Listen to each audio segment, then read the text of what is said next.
வந்தாயையா வந்தாயையா வாழ்வை.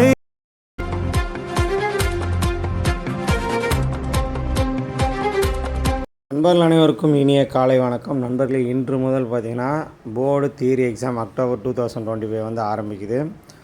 Already practical exams எல்லாம் வந்து பாதிக்கிட்ட ஒரு ஸ்லாட் 1 கம்ப்ளீட் ஆகிடுச்சு. இன்னும் ஸ்லாட் 2, அதாவது 16ஆம் தேதியிலேருந்து 23ஆம் தேதி வரைக்கும் ஸ்லாட் 2 கொடுத்துருக்காங்க. ஸோ அதுலேயும் ப்ராக்டிக்கல் எக்ஸாம்ஸ்லாம் நடக்கும்.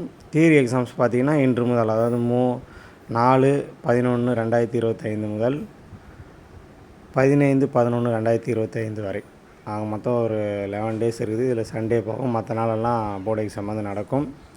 ஸோ இதுக்கான ஆல் சூப்பர் டியூட்டி எல்லா டியூட்டியும் வந்து சேர்ந்துருச்சு. நிறைய மாணவர்கள் இந்த சமயத்தில் நம்மளை கேட்குற கேள்வினா, எப்படி வந்து பாஸ் ஆகிறது, எப்படி எக்ஸாம் வந்து எழுதுது அப்படின்னு கேட்குறீங்க. ஸோ உங்களுக்கான டிப்ஸுக்கு தான் இந்த வீடியோ. அதாவது இப்போ பார்த்திங்கன்னா எக்ஸாம்ஸ் வந்து 2ஆக பிரிக்கலாம். வந்து 2 ஹவர்ஸ் எக்ஸாமு, 3 ஹவர்ஸ் எக்ஸாம்னு பிரிக்கலாம். 2 ஹவர்ஸ் எக்ஸாம்லாம் ரெகுலேஷன் 2023 ஸ்கீமில் இருக்கிற second year third year exam. So நீங்கள்லாம் என்ன பண்ணணும்னு பார்த்தீங்கன்னா, வந்து டோட்லேருந்து கொடுத்த அந்த மாடல் கொஷின் பேப்பரை வந்து ஃபுல்லாக சாய்ஸே இல்லாமல் நல்லா படிச்சுங்க. ஒரு சப்ஜெக்ட் கொடுத்துருக்காங்க, அது ஆல்ரெடி நம்ம வீடியோ போஸ்ட் பண்ணியிருக்கோம். அதை படித்து முடிச்சுட்டு டைம் இருந்தானா உங்களுக்கு வந்து டோட் மாடல் கொஷின் பேங்க்கும் கொடுத்துருக்காங்க, அதுலேருந்து வந்து படிச்சுங்க. ட்ராயிங்கெல்லாம் நல்லா ப்ராக்டிஸ் பண்ணிட்டு போங்க. மற்ற ஸ்கீம் மாணவர்கள் பார்த்திங்கன்னா வந்து, அதாவது என் ஸ்கீம் 6வது செமஸ்டர் அறிவிச்சிருக்கிற மாணவர்கள், ஈக்குவலன்ட் பேப்பர் வந்து இல்லாமல் இருக்கிற மாணவர்கள் வந்து நம்ம nsk2025.blogspot.com வெப்சைட்டில் இருக்கிற இம்பார்ட்டன்ட் கொஷின் எல்லா சப்ஜெக்ட்டுக்கும் போட்டு வச்சுருக்கிறோம். அதில் போய்ட்டு நீங்கள் வந்து கொஷின்ஸை வந்து செலக்ட் பண்ணி நல்லா ட்ராயிங்ஸ் எல்லாம் நல்லபடியாக ப்ரிப்பேர் பண்ணிட்டு போவாங்க. ப்ராப்ளம் இருக்கிற ஸ்டூடெண்ட்ஸ் வந்து ஈக்குவேஷன்ஸ் எல்லாம் நல்லா பார்த்துட்டு போவாங்க.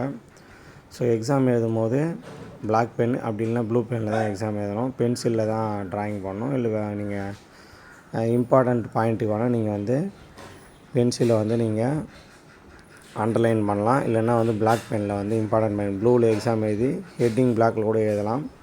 ஸோ ப்ளூ அப்படின்னா பிளாக், இந்த 2 கலர் மட்டும் தான் யூஸ் பண்ணணும், மற்ற கலர்லாம் யூஸ் பண்ணக்கூடாது. அதே போல் வந்து சாய்ஸ் எல்லாமே நீங்கள் அட்டன் பண்ணலாம், ஒன்றும் பிரச்சனை இல்லை. சாய்ஸ் அட்டன் பண்ணால் மார்க் குறையுமான்னு ஒரு சில மாணவர்கள் கேட்குறீங்க. அதனால் சாய்ஸ் அட்டன் பண்ணாலாம் மார்க் குறையாது. நீங்கள் எல்லா கொஷினும் அட்டன் பண்ணிங்கன்னா எந்த கொஷினுக்கு அதிகமான மார்க் வருதோ அதை தான் அவங்க போடுவாங்க. முடிஞ்ச வரைக்கும் கிளியராக ட்ராயிங் போடுங்க, கிளியராக எக்ஸாம் எழுதுங்க. ஏன்னா வந்து இது ஆன்லைன் கரெக்ஷன் அப்படின்னு சொல்கிறாங்க, ஆன் ஸ்க்ரீன் கரெக்ஷனு, கம்ப்யூட்டரை பார்த்து தான் கரெக்ஷன் பண்ண போகிறாங்க. ஸோ அதனால் எழுதுறதை வந்து நல்லா கிளியராக எழுதுங்க, தெளிவாக எழுதுங்க. ட்ராயிங்ஸ் எல்லாம் பெருசாக அழகாக போடுங்க. மற்றபடி பார்த்திங்கன்னா உங்கள் ஐடி கார்டு, அப்புறம் வந்து யூனிஃபார்ம் இதெல்லாம் பக்காவாக ரெடி பண்ணிவிட்டு எக்ஸாம் போய்ட்டு நல்லபடியாக அட்டன் பண்ணுங்கள். இந்த எக்ஸாம் டிப்ஸ் போல் நம்ம பழைய இதுவும் போட்டிருக்கோம், அதையும் பார்த்துங்க. All the very best to all candidates. Thank you. எதனா டவுட் இருந்தால் கமெண்ட் பாக்ஸில் கமெண்ட் பண்ணுங்கள். தேங்க்யூ.